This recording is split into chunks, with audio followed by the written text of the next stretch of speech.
ಗೃಹ ಮಂತ್ರಿಗಳಿಗೆ ಹೇಳ್ತೀನಿ, ನಿಮ್ ಪೊಲೀಸ್ನವರು ಅಲ್ಲ, ನಿಮ್ಮ ವಂಶಸ್ಥರು ಅಲ್ಲ. ಆ ರಜಾಕಾರ್ ನೆಪ್ಸಿದ್ದು, ಆ ರಜಾಕಾರ್ ಎದುರಿಸಿದ್ದು ಇದೇ RSS ಅವರು. ಒಂದು ಸಮಾರಂಭದಲ್ಲಿ ಸಂವಿಧಾನವನ್ನ ಒಪ್ಪಿರುವಂತಹ ಒಂದು ರಾಜಕೀಯ ಪಕ್ಷದ ನೇತಾರರಾಗಿ ಬಂದು ನೀವು ಭಾಷಣ ಮಾಡಿದ್ದು ಎಷ್ಟು ಸರಿ? ಆ ಭಾಷಣದಲ್ಲಿ ಏನಾದರೂ ಒಳ್ಳೇದು ಹೇಳ್ತೀರಾ? ನೀವು ಹೋಗಿ ರಜಾಕಾರರ ವಿರುದ್ಧ ನೀವೇನು ಹೋರಾಟ ಮಾಡಿದ್ರಾ? ಏನು ಯುದ್ಧ ಮಾಡಿದ್ರಾ? ಏನು ಮಾಡಿದ್ರಿ? ಯಾವ ಆಧಾರದ ಮೇಲೆ ನೀವು ತಮ್ಮ ನಾಲಿಗೆಯನ್ನು ಸುಳ್ಳಿನ ಮೂಲಕ ಶಬ್ದಗಳನ್ನು ಹೊರಗಡೆ ಹಾಕ್ತಾ ಇದ್ದೀರಿ? ನಾಚಿಕೆ ಆಗಬೇಕಲ್ಲ. ಇವತ್ತು RSSನವರು ಮಲ್ಲಿಕಾರ್ಜುನ ಖರ್ಗೆ ಅವರ ಕುಟುಂಬವನ್ನ ನಾವೇ ರಕ್ಷಣೆ ಮಾಡಿದ್ದು ಅಂತ ಯಾವ ನಾಲಿಗೆಯಿಂದ ಹೇಳ್ತಾ ಇದ್ದಾರೆ? ಆದರೆ ಈ ವಿಚಾರವನ್ನ ಪ್ರಿಯಾಂಕಾ ಖರ್ಗೆ ಅವರು ಕೂಡ ಅದು ಸರಿಯಾದ ರೀತಿಯಲ್ಲಿ ಹೇಳಬಹುದಿತ್ತು. ಪಾಪ ಅವರು ಹೋದ್ರೆ ಬಂದ್ರೆ ಕುಂತ್ರೆ ನಿಂತ್ರೆ RSS ಅನ್ನ ವಿರೋಧ ಮಾಡುವ ಅಥವಾ ಮಾಧ್ಯಮಗಳ ಮುಂದೆ ತಮ್ಮ ಪೌರುಷವನ್ನ ವ್ಯಕ್ತಪಡಿಸೋದರಲ್ಲೇ ಸೀಮಿತ ಆಗ್ತಾ ಇದ್ದಾರೆ. ಸ್ನೇಹಿತರೆ ನಮಸ್ಕಾರ, ನಾನು ಹನುಮೇಗೌಡ, ನೋಂದಾಯಿತ RSS ರಿಜಿಸ್ಟರ್ಡ್ RSSನ ಮುಖ್ಯಸ್ಥ. ಸ್ನೇಹಿತರೆ, ಕೇವಲ 3 ದಿವಸಗಳ ಹಿಂದೆ ಬೆಂಗಳೂರಿನಲ್ಲಿ ಒಂದು ಕಾರ್ಯಕ್ರಮದಲ್ಲಿ RSSನ ಪ್ರಚಾರಕರು, ಅಂದರೆ ಅವರು ಈಗ BJPಯಲ್ಲಿದ್ದಾರೆ. BJP ಅಂತ ಹೇಳಿದರೆ ಇವತ್ತು ಸಂವಿಧಾನದ ಮುದ್ರೆಯನ್ನು ಹೊತ್ತಿರುವಂತಹ ರಾಜಕೀಯ ಪಕ್ಷ. ಆ ಪಕ್ಷದಲ್ಲಿ ಇರುವಂತಹ RSSನ ಪ್ರಚಾರಕರು BL ಸಂತೋಷ್ ಅವರು BJPಗೆ ರಾಷ್ಟ್ರೀಯ ಸಂಘಟನಾ ಕಾರ್ಯದರ್ಶಿಯಾಗಿ ಕೆಲಸ ಮಾಡ್ತಾ ಇದ್ದಾರೆ. ಅವರು RSSನ ಅಂಗಸಂಸ್ಥೆಯಾಗಿರುವಂತಹ ಹಿಂದೂ ಜಾಗರಣ ವೇದಿಕೆಯ ಮಧ್ಯರಾತ್ರಿ ಕಾರ್ಯಕ್ರಮ, ಆಗಸ್ಟ್ 14ರ ಮಧ್ಯರಾತ್ರಿಯ ಕಾರ್ಯಕ್ರಮದಲ್ಲಿ ಮಾತನಾಡ್ತಾ ಒಂದು ವಿಚಾರವನ್ನ ಹೇಳಿದ್ದಾರೆ. ಇದನ್ನ ತಾವು ಕೇಳಿ. ರಿಜಿಸ್ಟರ್ ಮಾಡಿಕೊಂಡಿರ್ತಕ್ಕಂಥ ಸಂಸ್ಥೆಗಳ ಆರ್ಥಿಕ ಅವ್ಯವಹಾರದಲ್ಲಿ ಮುಳುಗಿ ಜೈಲನ್ನು ಸೇರ್ತಾ ಇರುವಂತಹ ಜಾಗಗಳಲ್ಲಿ ಕಳೆದ 3 ವರ್ಷಗಳಲ್ಲಿ ರಿಜಿಸ್ಟರ್ ಮಾಡಿಕೊಳ್ಳದೆ ತನ್ನನ್ನ ಕೋಟ್ಯಂತರ ಜನರ ವಿಶ್ವಾಸವನ್ನು ಸಂಪಾದಿಸಿ ದೇಶ ಸೇವೆ ಮಾಡ್ತಾ ಇರ್ತಕ್ಕಂಥ ರಾಷ್ಟ್ರೀಯ ಸ್ವಯಂ ಸೇವಕ ಸಂಘ ವಿಭಜನೆಯ ಸಂದರ್ಭದಲ್ಲೂ ಹಿಂದೂಗಳಿಗೆ ಬಂದಿತ್ತು. ಪ್ರಿಯಾಂಕರಿಗೆ ಅವರ ನಿಮ್ ರಿಜಿಸ್ಟ್ರೇಷನ್ ಜಗತ್ತಿಗೊಂದು ಮಾಪದಂಗ ಅಲ್ಲ. ನೀವು ರಿಜಿಸ್ಟ್ರೇಷನ್ ಮಾಡ್ಕೊಂಡು ಅವ್ರು ಅವ್ಯವಹಾರ ಮಾಡ್ತಾ ಇದಾರೆ. ಅದರ ರಾಷ್ಟ್ರೀಯ ಸ್ವಯಂ ಸೇವಕ ಸಂಘ ಇಲ್ಲಿರ್ತಕ್ಕಂಥ ಸಾವಿರಾರು ಜನರ ರೀತಿಯಲ್ಲಿ ಕೋಟ್ಯಾಂತರ ಜನರ ನಂಬಿಕೆಯ ಜೊತೆಗೆ ಇವತ್ತು ಕೆಲಸ ಮಾಡ್ತಾ ಇದ್ದಾರೆ. RSS ಹಿಂದೆ ನೋಂದಣಿ ಆಗಿಲ್ಲ, ಮುಂದೆ ಕೂಡ ನೋಂದಣಿ ಆಗಲ್ಲ. ಆದರೆ ಯಾವ RSS ವಿರುದ್ಧ ಪ್ರಿಯಾಂಕಾ ಖರ್ಗೆ ಅವರು ತಮ್ಮ ಆಕ್ರೋಶವನ್ನು ವ್ಯಕ್ತಪಡಿಸ್ತಾ ಇದ್ದಾರೋ ಅಥವಾ ಅದರ ನೋಂದಣಿ, ಅದರ ಆದಾಯದ ಮೂಲ ಇತ್ಯಾದಿಗಳನ್ನು ಕೇಳ್ತಾ ಇದ್ದಾರೋ, ಆ RSSನಿಂದ ಅವರ ಕುಟುಂಬ ರಕ್ಷಣೆಯಾಗಿ ಬದುಕಿ ಉಳಿದಿದೆ ಅನ್ನುವಂಥ ಮಾತುಗಳನ್ನು ಅವರು ಹೇಳಿದ್ದಾರೆ. RSSನವರು ಜನರಿಗೆ ತೋರ್ಪಡಿಕೆಗೆ ದೇಶಭಕ್ತಿಯನ್ನ, ರಾಷ್ಟ್ರೀಯತೆಯನ್ನು ಹೇಳ್ತಾರೆ. ಆದರೆ ಮುಖ್ಯಸ್ಥರು ಮಾತನಾಡೋದು ಮತ್ತೆ ಹೇಳೋದು, ಭಾಷಣ ಮಾಡೋದು ಬರೀ ಸುಳ್ಳುಗಳೇ. ಆ ಸುಳ್ಳುಗಳ ಅಂಕಿಅಂಶವನ್ನ ನಿಮ್ಮ ಮುಂದೆ ಇಡ್ಲಿಕ್ಕೋಸ್ಕರ ಇವತ್ತು ನಾನು ಬಂದಿದ್ದೀನಿ.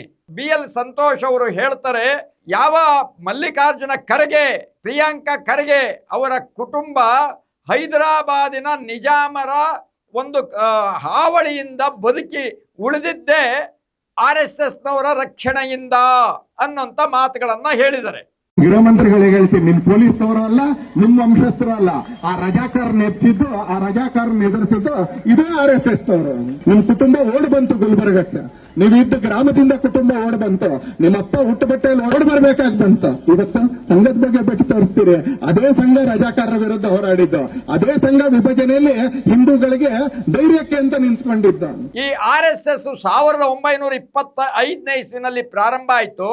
27ನೇ ಇಸ್ವಿನಲ್ಲಿ ಅದಕ್ಕೆ ಒಂದು ರಾಷ್ಟ್ರೀಯ ಸ್ವಯಂ ಸೇವಕ ಸಂಘ ಮತ್ತೆ ಧ್ವಜ ಮತ್ತು ಪ್ರಾರ್ಥನೆ ಇದೆಲ್ಲ ಸೇರ್ಪಡೆ ಆಯಿತು. ಆದರೆ ಅದರ ಮುಖ್ಯಸ್ಥರಿದಾರಲ್ಲ, ಯಾರು RSS ಅನ್ನ ಸಂಸ್ಥಾಪನೆ ಮಾಡಿದ್ರಲ್ಲ, ಡಾಕ್ಟರ್ ಹೆಡ್ಗೇವಾರ್ ಅವರು ಕರ್ನಾಟಕಕ್ಕೆ ಬರಲಿಕ್ಕೆ 15 ವರ್ಷ ಬೇಕಾಯಿತು. 15 ವರ್ಷಗಳ ನಂತರ ಅವರು ಪಕ್ಕದಲ್ಲೇ, ಅಂದರೆ ಮಹಾರಾಷ್ಟ್ರದ ಪಕ್ಕದಲ್ಲಿ ಗಡಿಯಲ್ಲಿರುವಂತಹ ಚಿಕ್ಕೋಡಿಗೆ ಬರಲಿಕ್ಕೆ 15 ವರ್ಷ ಬೇಕಾಯಿತು. ಪಕ್ಕದ ಗಡಿಯಲ್ಲಿಯೇ ಇರುವಂತಹ ಬಿಜಾಪುರಕ್ಕಾಗಲಿ, ಇಂಡಿಗಾಗಲಿ ಅಥವಾ ಬೀದರ್ಗಾಗಲಿ, ಔರಾದ್ಗಾಗಲಿ, ಬಾಲ್ಕಿಗಾಗಲಿ ಅವರು ಬರಲಿಲ್ಲ. ಯಾಕೆ ಬರಲಿಲ್ಲ ಅಂದರೆ ಅಲ್ಲೆಲ್ಲೂ ಕೂಡ ಅವರ ಶಾಖೆ ಇರಲಿಲ್ಲ. ಬಾಲ್ಕಿಗೆ, ಬೀದರ್ಗೆ, ಬಿಜಾಪುರಕ್ಕೆ ಬರಲಿಲ್ಲ ಅಂತ ಹೇಳಿದ್ರೆ ಕಲಬುರಗಿಯಲ್ಲೂ ಕೂಡ ಶಾಖೆ ಇರಲಿಲ್ಲ. ಹಾಗಿದ್ರೆ ಇವರು ಯಾವ ಸ್ವಯಂ ಸೇವಕರನ್ನ ಕರ್ಕೊಂಡೋಗಿ ರಕ್ಷಣೆ ಮಾಡಿದ್ರು ಅಂದರೆ RSSನ ಸ್ವಯಂ ಸೇವಕರ ಸೈನ್ಯ ಇಡೀ ದೇಶದಲ್ಲಿ ಇತ್ತ ಅನ್ನೋಂಥದ್ದನ್ನ ನಾವು ಒಂದಿಷ್ಟು ಅಂಕಿಅಂಶಗಳ ಮೂಲಕ ವಿಮರ್ಶೆ ಮಾಡೋಣ. 1925ರಲ್ಲಿ ಶಾಖೆ ಪ್ರಾರಂಭ ಆಯಿತು. ಆದರೆ 40ನೇ ಇಸ್ವಿಯ ವೇಳೆಗೆ ಡಾಕ್ಟರ್ ಹೆಡ್ಗೇವಾರ್ ಆ ಒಂದು ಸ್ವಯಂ ಸೇವಕರಿಗೆ ತರಬೇತಿ ಕೊಡುವಂಥ ಒಂದು ಶಿಬಿರದಲ್ಲಿ ಹೇಳ್ತಾರೆ, ಇವತ್ತು ನಾನು ಒಂದು ಸಣ್ಣ ಒಂದು ಹಿಂದೂ ರಾಷ್ಟ್ರವನ್ನು ನೋಡ್ತಾ ಇದ್ದೀನಿ ಅನ್ನೋಂಥ ಮಾತನ್ನು ಹೇಳ್ತಾರೆ. ಆ ಒಂದು ಸಣ್ಣ ಹಿಂದೂ ರಾಷ್ಟ್ರ ಹೇಗೆ ಅಂತ ಹೇಳಿದರೆ, ಇಡೀ ದೇಶದಲ್ಲಿ ಕೆಲವು ನಗರಗಳಲ್ಲಿ ಮಾತ್ರ RSS ಇತ್ತು. ಆ RSSನ ಚಟುವಟಿಕೆಗಳನ್ನು ಬೆಳೆಸಲಿಕ್ಕೆ ಸುಮಾರು 1935 ಅಥವಾ 40ರ ಈ ಮಧ್ಯಭಾಗದಲ್ಲಿ ಕೆಲವರನ್ನ ಕಳಿಸ್ಕೊಡ್ತಾರೆ.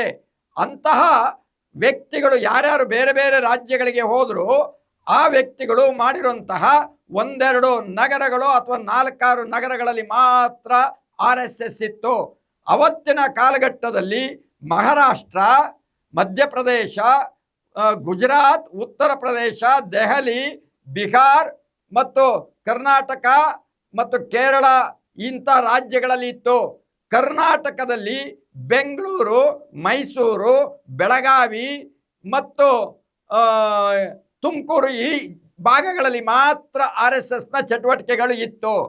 ಅಂದರೆ ಈ ಎಲ್ಲ ನಗರಗಳಲ್ಲಿದ್ದಂತಹ ಶಾಖೆಗಳ ಮುಖ್ಯಸ್ಥರು ತರಬೇತಿಗೋಸ್ಕರ ನಾಗ್ಪುರದಲ್ಲಿ ಸೇರಿದ್ರು.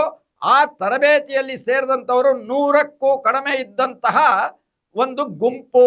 ಅದನ್ನು ಡಾಕ್ಟರ್ ಹೆಡ್ಗೇವಾರ್ ಅವರು ಅವತ್ತು ಒಂದು ಸಣ್ಣ ಅಂದರೆ ಪುಟ್ಟ ಹಿಂದೂ ರಾಷ್ಟ್ರವನ್ನು ನೋಡಿದ್ದೀನಿ ಅಂತ ಹೇಳಿದರು.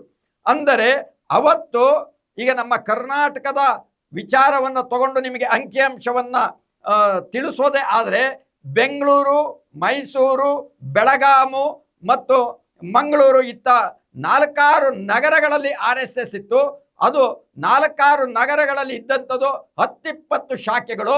ಈ 10-20 ಶಾಖೆಗಳಿಂದ ಎಷ್ಟು ಜನ ಸ್ವಯಂ ಸೇವಕರಿದ್ರು ಅಂದರೆ, ಇವತ್ತಿನ ಸ್ಥಿತಿ ನಾನು ನಿಮಗೆ ನೇರವಾಗಿ ಹೇಳಬೇಕು ಅನ್ನೋದಾದರೆ, ಒಂದು ಶಾಖೆಯಲ್ಲಿ ಇರೋರು ಯಾರಪ್ಪ ಅಂದರೆ ಯಂಕ, ನಾಣಿ, ಸೀನಾ ಅನ್ನೋಂಥದ್ದು 3 ಜನ ಯುವಕರು, 6 ಜನ ಮಕ್ಕಳು, ಒಂದು 8 ಜನ ಕಿಶೋರರು. ಇದೇ ಸ್ಥಿತಿಯಲ್ಲಿ ಎಲ್ಲ ಶಾಖೆಗಳು ಇರೋದು. ಬೇಕು ಅಂದರೆ ಅದಕ್ಕೆ ಬೇಕಾದಂತಹ ಪುರಾವೆಗಳನ್ನು ಯಾರಾದರೂ ನಾನು ಹೇಳುವಂಥ ಅಂಕಿಅಂಶಗಳನ್ನು ಕೇಳೋದೇ ಆದರೆ, ಚಾಲೆಂಜ್ ಮಾಡೋದಾದರೆ ನನ್ನ ಪುರಾವೆಗಳನ್ನು ಅವರು ಮುಂದೆ ಇಡಲಿಕ್ಕೂ ನಾನು ತಯಾರಿದ್ದೀನಿ. ಆ ಹಿನ್ನೆಲೆಯಲ್ಲಿ ಈ ಅಂಕಿಅಂಶಗಳನ್ನು ಹೇಳ್ತಾ ಇದ್ದೀನಿ. ಅಂದರೆ ಇವತ್ತೇ ಈ ಲೆಕ್ಕದಲ್ಲಿ ಇದ್ದಾರೆ ಅಂದರೆ ಇನ್ನು ಅವತ್ತು ಎಷ್ಟಿತ್ತಪ್ಪ ಆ ಶಾಖೆಯ ಸಂಖ್ಯೆ ಅಂತ ಹೇಳಿದರೆ, ಒಂದು ಕಬಡ್ಡಿ ಟೀಮ್ ಅಂದರೆ 7-7-14 ಒಂದು 20 ಜನರ ಗುಂಪಿತ್ತೇನೋ, ಅದಕ್ಕಿಂತಲೂ ಹೆಚ್ಚಿಗೆ ಇರಲಿಕ್ಕೆ ಸಾಧ್ಯ ಇಲ್ಲ. ಕರ್ನಾಟಕದಲ್ಲಿ 10-20 ಶಾಖೆಗಳಿತ್ತು ಅಂದರೆ ಒಂದು ಶಾಖೆಗೆ 20 ಅಂತ ತಗೊಂಡ್ರೆ 20 ಶಾಖೆಗೆ ಅಂದರೆ 400 ಜನ ಸ್ವಯಂ ಸೇವಕರು ಇದ್ದರು. ಈ 400 ಜನ ಇವರೆಲ್ಲರೂ ಹೋಗಿ ಅಲ್ಲಿ ಗುಲ್ಬರ್ಗದಲ್ಲಿ ಮಲ್ಲಿಕಾರ್ಜುನ ಖರ್ಗೆ ಅವರ ಕುಟುಂಬವನ್ನು ರಕ್ಷಣೆ ಮಾಡ್ಲಿಕ್ಕೆ ಹೋಗಿದ್ರಾ ಅಂದರೆ ಖಂಡಿತ ಇಲ್ಲ. ಯಾರು ಈ 400 ಜನರಲ್ಲಿ ಹೋಗಿದ್ದಂಥವ್ರು ಎಷ್ಟು ಜನ ಇರಬಹುದು ಅಂತ ಹೇಳಿದ್ರೆ ಒಂದು 10-20 ಜನ ಹೋಗಿರಬಹುದು. ಯಾಕೆ ಅಂತಂದರೆ ಮೈಸೂರು ಬ್ಯಾಂಕ್ನಲ್ಲಿ ಆ ಸರ್ಕಲ್ನಲ್ಲಿ ಪ್ರತಿಭಟನೆ ಮಾಡಬೇಕಾದ್ರೆ ಇವತ್ತಿನ ಏನು ಹಳ್ಳಿ ಗಲ್ಲಿ ಅಥವಾ ಗ್ರಾಮ ಸಭೆಯಿಂದ ಅಂದರೆ ಗ್ರಾಮ ಪಂಚಾಯಿತಿಯಿಂದ ರಾಷ್ಟ್ರಪತಿಯವರೆಗೆ ನಾವೇ ಇದ್ದೀವಿ ಅಂತ ಹೇಳುವಂತಹ ಈ ಕಾಲಘಟ್ಟದಲ್ಲೂ ಹಿಂದೂ ಸಂಘಟನೆಗಳ ಹೋರಾಟಕ್ಕೆ ಮೈಸೂರು ಬ್ಯಾಂಕ್ ಸರ್ಕಲ್ನಲ್ಲಿ ಸೇರ್ತಾ ಇದ್ದಿದ್ದು 300-500 ಜನ, ಅತಿ ಹೆಚ್ಚು ಅಂದರೆ 1000 ಜನ. ಇಂತಹ ಒಂದು ಪರಿಸ್ಥಿತಿಯಲ್ಲಿ 1947ರಲ್ಲಿ 48ರಲ್ಲಿ ರಜಾಕಾರರ ಹಾವಳಿಯನ್ನು ತಪ್ಪಿಸಲಿಕ್ಕೆ ಅಥವಾ ಅವರನ್ನು ಎದುರಿಸಲಿಕ್ಕೆ ಎಷ್ಟು ಜನ ಇದ್ದರು ಅಂದರೆ ನನ್ನ ಲೆಕ್ಕದಲ್ಲಿ ಬೆರಳೆಣಿಕೆಯಷ್ಟು ಜನ ಸ್ವಯಂ ಸೇವಕರು ಇವತ್ತು ಹೋಗಿ ಆ ರಜಾಕಾರರ ಸೈನ್ಯವನ್ನು ಎದುರಿಸಲಿಕ್ಕೆ ಸಾಧ್ಯ ಇದೆಯಾ? ಖಂಡಿತ ಸಾಧ್ಯ ಇಲ್ಲ. ಇವರು ಹೋಗಲೂ ಇಲ್ಲ. ಆದರೆ ಈ ವಿಚಾರ ಇವತ್ತು RSSನವರು ಮಲ್ಲಿಕಾರ್ಜುನ ಖರ್ಗೆ ಅವರ ಕುಟುಂಬವನ್ನು ನಾವೇ ರಕ್ಷಣೆ ಮಾಡಿದ್ದು ಅಂತ ಯಾವ ನಾಲಿಗೆಯಿಂದ ಹೇಳ್ತಾ ಇದ್ದಾರೆ? ಯಾಕೆ ಹೇಳ್ತಾ ಇದ್ದಾರೆ? ಹೇಗೆ ಹೇಳ್ತಾ ಇದ್ದಾರೆ? ನೀವೇನು ಸಾವಿರಾರು ಸಂಖ್ಯೆಯಲ್ಲಿ ಸ್ವಯಂ ಸೇವಕರಿದ್ರ? ಖಂಡಿತ ಇರಲಿಲ್ಲ. ನಾನು ನಿಮಗೆ ಈ ಅಂಕಿಅಂಶವನ್ನು ದೃಢಪಡಿಸಲಿಕ್ಕೆ ಹೇಳಬೇಕು ಅನ್ನೋದಾದರೆ 1982ನೇ ಇಸ್ವಿನಲ್ಲಿ RSSನಲ್ಲಿ ದೊಡ್ಡ ಸೈನ್ಯದ ರೀತಿಯಲ್ಲಿ ಒಂದು ಸಮಾರಂಭ ಆಗಿತ್ತು ಬೆಂಗಳೂರಿನ ಅರಮನೆ ಮೈದಾನದಲ್ಲಿ. ಅವತ್ತು ನಿಮ್ಮ ಏನು ಸ್ವಯಂ ಸೇವಕರ ಸಂಖ್ಯೆ, ಅದರಲ್ಲಿ ನಾನು ಆಡ ಹುಡುಗ, ಆ ಆಡ ಹುಡುಗನನ್ನು ಸೇರ್ಕೊಂಡಂತಹ ವ್ಯಕ್ತಿಗಳು ಅಲ್ಲಿ ಸೇರಿದ್ದು 22,000 ಜನ. ಅಂದರೆ ಅದಕ್ಕೆ ಹಿಂದಕ್ಕೆ ಹೋದ್ರೆ ನಿಮಗೆ ಇಡೀ ಕರ್ನಾಟಕದಲ್ಲಿ 2,000 ಜನ ಇರಲಿಲ್ಲ. ಆ 2,000 ಜನ ನೀವು ಹೋಗಿ ರಜಾಕಾರರ ವಿರುದ್ಧ ನೀವೇನು ಹೋರಾಟ ಮಾಡಿದ್ರಾ? ಏನು ಯುದ್ಧ ಮಾಡಿದ್ರಾ? ಏನು ಮಾಡಿದ್ರಿ? ಯಾವ ಆಧಾರದ ಮೇಲೆ ನೀವು ತಮ್ಮ ನಾಲಿಗೆಯನ್ನ ಸುಳ್ಳಿನ ಮೂಲಕ ಶಬ್ದಗಳನ್ನು ಹೊರಗಡೆ ಹಾಕ್ತಾ ಇದ್ದೀರಿ? ನಾಚಿಕೆ ಆಗ್ಬೇಕಲ್ಲ. ಅದು ಒಂದು ಸಾಂವಿಧಾನಿಕ ಸಂಸ್ಥೆಯಲ್ಲಿ ಕೂತ್ಕೊಂಡು RSSನ ಮುಖ್ಯಸ್ಥರು ಅಂತ ಹೇಳಿಕೊಂಡು ನನ್ನ ಕೈಯಲ್ಲಿ ಹಣಬಲ ತೋಳ್ಬಲ ಇದೆ ಅಂತ ಹೇಳಿ ಇವತ್ತು ನಾನು ಹೇಳಿದ್ದೆಲ್ಲ ಸತ್ಯ ಅಂತ ಹೇಳ್ತಿರಲ್ಲ. ಸಂತೋಷ್ ಅವರೇ, ಹೇಳಬೇಕಾದ್ರೂ ಸತ್ಯಕ್ಕೆ ಹತ್ತಿರವಾಗಿ ಇರುವಂತಹ ವಿಚಾರಗಳನ್ನು ವ್ಯಕ್ತಪಡಿಸಬೇಕು. ಅದನ್ನು ಬಿಟ್ಬಿಟ್ಟು ನಾವು ಮಲ್ಲಿಕಾರ್ಜುನ ಖರ್ಗೆಯವರ ಕುಟುಂಬವನ್ನ ನಾವೇ ರಕ್ಷಣೆ ಮಾಡಿದ್ದು ಯಾವ ಆಧಾರದಲ್ಲಿ ಹೇಳ್ತೀರಿ? ಯಾವ ಪುರಾವೆ ಹೇಳ್ತೀರಿ? ಆದರೆ ಈ ವಿಚಾರವನ್ನ ಪ್ರಿಯಾಂಕಾ ಖರ್ಗೆ ಅವರು ಕೂಡ ಅದು ಸರಿಯಾದ ರೀತಿಯಲ್ಲಿ ಹೇಳಬಹುದಿತ್ತು. ಪಾಪ ಅವರು ಹೋದ್ರೆ ಬಂದ್ರೆ ಕುಂತ್ರೆ ನಿಂತ್ರೆ RSS ವಿರೋಧ ಮಾಡುವ ಅಥವಾ ಮಾಧ್ಯಮಗಳ ಮುಂದೆ ತಮ್ಮ ಪೌರುಷವನ್ನ ವ್ಯಕ್ತಪಡಿಸೋದರಲ್ಲೇ ಸೀಮಿತ ಆಗ್ತಾ ಇದ್ದಾರೆ. ಸತ್ಯ ಏನು ಅನ್ನೋಂಥದ್ದನ್ನ ತಿಳ್ಕೊಂಡು, ಯಾರಿಗೆ ಈ ವಿಚಾರಗಳು ಗೊತ್ತಿದೆ ಅನ್ನೋಂಥದ್ದನ್ನ ತಿಳ್ಕೊಂಡು ಅವರನ್ನು ಕರೆಸಿ ಅವರನ್ನು ಕೂಡಿಸ್ಕೊಂಡು ಈ ಮಾತುಗಳನ್ನು ಈ ವಿಚಾರಗಳನ್ನು ಸಂಗ್ರಹಿಸಿಕೊಂಡು ಅವರಿಗೆ ತಿರುಗೇಟು ಕೊಡಬೇಕಾಗಿತ್ತು. ಆದರೆ ಪ್ರಿಯಾಂಕಾ ಖರ್ಗೆ ಅವರು ಏನು ಹೇಳಿಕೆ ಕೊಟ್ಟರು? ನಾವು ಸಂವಿಧಾನದ ಬಲದಿಂದಾಗಿ ಬದುಕಿದ್ದೀವಿ, ಅಂಬೇಡ್ಕರ್ ರಕ್ತದಿಂದ ನಾವು ನಮ್ಮ ಬುದ್ಧಿ ಮತ್ತೆ ಶಕ್ತಿಯನ್ನು ಹೆಚ್ಚಿಸ್ಕೊಂಡಿದ್ದೀವಿ ಅಂತ ಹೇಳ್ತಾರೆ. ಆದರೆ ನೀವು ಹೆಚ್ಚಿಸ್ಕೊಂಡಿರೋದು ಸತ್ಯ. ನಿಮಗೆ ಅಂಬೇಡ್ಕರ್ ಒಂದು ವಿಚಾರಧಾರೆ, ಅವರ ಸಂವಿಧಾನ, ಇದರಿಂದ ಶಕ್ತಿ ಬಂದಿರೋದಂತೂ ಸತ್ಯ. ಆದರೆ ಸಂತೋಷ್ ಹೇಳಿದಂತಹ ಆ ಸುಳ್ಳು ಅಂತ ಹೇಳಬೇಕಲ್ಲ, ಅದನ್ನ ಹೇಳದಿರ ಇದ್ರೆ ಅವರು ನಾವು ಹೇಳಿದ್ದೆಲ್ಲ ಸತ್ಯ ಅಂತ ಅನ್ಕೊಂಡ್ಬಿಡ್ತಾರಲ್ವಾ? ಅದಕ್ಕೋಸ್ಕರ ನಾವು ಈ ಸತ್ಯವನ್ನ ಹೊರಗಡೆ ಹೇಳಬೇಕಾಗಿದೆ. ನಾನು ಇದೇ ಸಂದರ್ಭದಲ್ಲಿ ಅವರು ಯಾವ ಕಾರ್ಯಕ್ರಮದಲ್ಲಿ ಮಾತನಾಡ್ತಾ ಹೇಳಿದರು ಅಂದರೆ, ಸ್ವಾತಂತ್ರ್ಯ ನಮಗೆ ಬಂದಿದ್ದು ಆಗಸ್ಟ್ 15, ಆ 15ಕ್ಕೆ ಮುಂಚೆ ಅಂದರೆ ಮಧ್ಯರಾತ್ರಿಯಲ್ಲಿ 12 ಗಂಟೆ ರಾತ್ರಿಯಲ್ಲಿ ನಮಗೆ ಸ್ವಾತಂತ್ರ್ಯ ಸಿಕ್ತು. ಅದೇ ಸಂದರ್ಭದಲ್ಲಿ ಯಾವ ಸ್ವಾತಂತ್ರ್ಯ ಹೋರಾಟಗಾರರ ಅವರ ಬಲಿದಾನದಿಂದ ಯಾವ ಗಳಿಗೆಯಲ್ಲಿ ನಮಗೆ ಸ್ವಾತಂತ್ರ್ಯ ಸಿಕ್ತೋ ಅದೇ ಸಂದರ್ಭದಲ್ಲಿ ಸ್ವಾತಂತ್ರ್ಯ ದಿನಾಚರಣೆಯನ್ನು ಆಚರಣೆ ಮಾಡ್ತೀವಿ ಅಂತ ಅವರು ಹೇಳ್ತಾ, ಅಲ್ಲಿ ಅವರು ಮಾಡುವುದೇನೆಂದ್ರೆ ಅಖಂಡ ಭಾರತ ಸಂಕಲ್ಪ ದಿನ. ಆ ಅಖಂಡ ಭಾರತ ಸಂಕಲ್ಪ ದಿನದಲ್ಲಿ ಒಂದು ಕಡೆ ಭಗವಧ್ವಜ ಹಾರಿಸ್ತಾರೆ, ಮತ್ತೊಂದು ಕಡೆ ತ್ರಿವರ್ಣ ಧ್ವಜವನ್ನ ಹಾರಿಸ್ತಾರೆ. ಅಂದ್ರೆ ನಿಮ್ಮ ನಿಷ್ಠೆ ಯಾವುದಕ್ಕೆ? ಭಗವಧ್ವಜಕ್ಕೋ ರಾಷ್ಟ್ರಧ್ವಜಕ್ಕೋ? ಪಾಕಿಸ್ತಾನ 47ರ ಆಗಸ್ಟ್ 14ರಂದು ಸ್ವಾತಂತ್ರ್ಯ ಪಡಿತು, ನಾವು 17ರಂದು ಪಡೆದ್ವಿ. ಆದರೆ ಒಂದು ದಿನ ಮುಂಚೆ ಪಡೆದಂತಹ ಪಾಕಿಸ್ತಾನ ಧರ್ಮದ ಆಧಾರಿತವಾಗಿ, ಅಂದ್ರೆ ಮುಸಲ್ಮಾನರಿಗೆ ಪಾಕಿಸ್ತಾನ ಅನ್ನೋಂಥ ಆಧಾರಿತವಾಗಿ ಅಲ್ಲಿದ್ದಂಥ ಹಿಂದೂಗಳನ್ನ ಕತ್ತರಿಸಿದ್ರು, ಅತ್ಯಾಚಾರ ಮಾಡಿದ್ರು, ವ್ಯಭಿಚಾರ ಮಾಡಿದ್ರು, ಅವರ ಹಿಂದೂಗಳನ್ನ ನಮ್ಮನ್ನ ಓಡಿಸಿದ್ರು, ರೈಲುಗಳಲ್ಲಿ ಹೆಣ ಹಾಕಿ ಕಳಿಸ್ಕೊಟ್ರು ಅನ್ನೋಂಥ ಭಾಷಣಗಳನ್ನು ನೀವು ಮಾಡ್ತೀರಿ. ನಾನು ಅದನ್ನ ಕೇಳಿಕೊಂಡೇ ಬಂದಿದ್ದೀನಿ. ವೀಕ್ಷಕರೇ, ನೀವು ಆಲೋಚನೆ ಮಾಡಿ, ಈ ದೇಶದಲ್ಲಿ ನಾವು ಆಗ ಎಷ್ಟು ಸಂಖ್ಯೆ ಇದ್ವಿ ಅಂದರೆ ಕೇವಲ ಬೆರಳೆಣಿಕೆಯಷ್ಟು ಜನ. ಆಗಿದ್ದಾಗ ನಾವು ಅಲ್ಲಿ ಏನೊಂದು ದೆಹಲಿ ಅಥವಾ ಪಾಕಿಸ್ತಾನದ ಮಧ್ಯದಲ್ಲಿ ಅಲ್ಲಿರುವಂಥ ಹಿಂದೂಗಳನ್ನು ರಕ್ಷಣೆ ಮಾಡಲಿಕ್ಕೆ ಸಾಧ್ಯ ಇದೆಯಾ? ಹಾಗಿದ್ರೆ ಎಷ್ಟು ಜನರನ್ನು ನಾವು ರಕ್ಷಣೆ ಮಾಡಲಿಕ್ಕೆ ಸಾಧ್ಯ ಇದೆ? ನಾವೇನು ಸೈನಿಕರಾಗಿದ್ವಾಗ ಸೈನ್ಯದ ತರಬೇತಿ ಏನಾದರೂ ಪಡೆದಿದ್ವಾ? ಏನೂ ಇಲ್ಲ. ಹಾಗಿದ್ದರೆ ಆ ಗಡಿಯಲ್ಲಿ ಹೋಗಿ ನಾವು ರಕ್ಷಣೆ ಮಾಡಿದ್ವಿ.